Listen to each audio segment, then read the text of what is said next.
Peter Gleick. I'm the co-founder and chief scientist at the Pacific Institute in Oakland, California.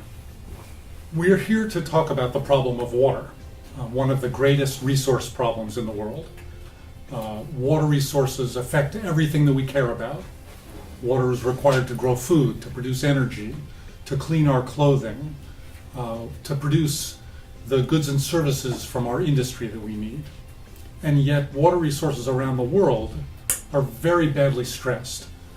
There's not enough water. We fight over water.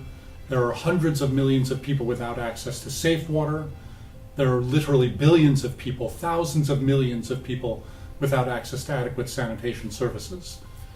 It's the 21st century. We should be able to solve water problems, but we're faced with severe water problems that seem to be getting worse rather than better.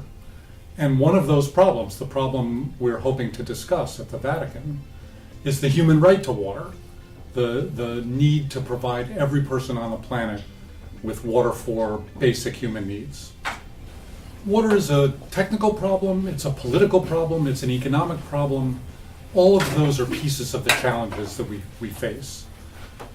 Unless we can manage the science and the politics together, we're not going to solve water problems. Water can't just be solved with technical solutions.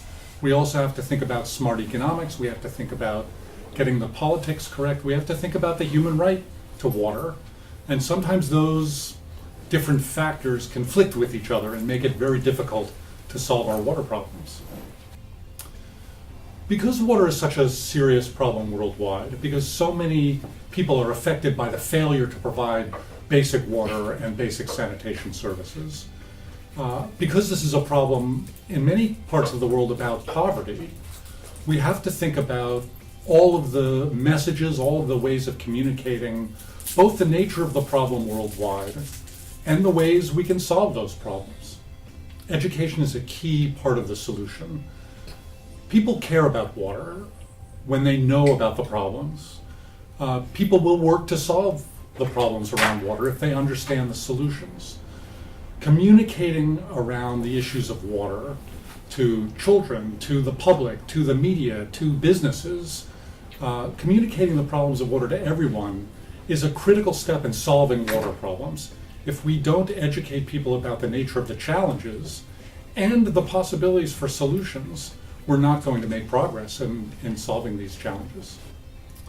So I can imagine a future where everyone has access to safe water and sanitation.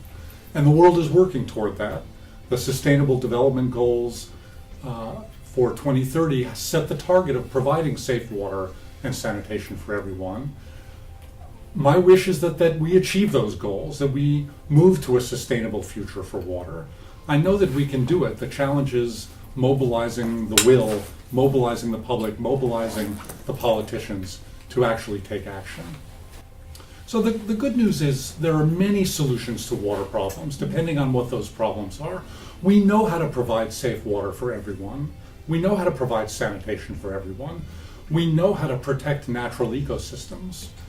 The problem is we're not applying those solutions. There are successful examples of how to manage water in a sustainable fashion all around the world. In some parts of the world, we need to build new infrastructure. We need new dams and reservoirs, new water treatment systems, new delivery systems. In other parts of the world, we need to restore natural ecosystems. We need to meet basic human needs for the population that aren't adequately served. Sometimes the solutions are economic. We need to properly price water so that the poor have access to water, but the rich get the message they can no longer waste water. There are technical solutions, there are economic solutions, there are policy solutions. The challenge is figuring out the right thing to do in the right place at the right time.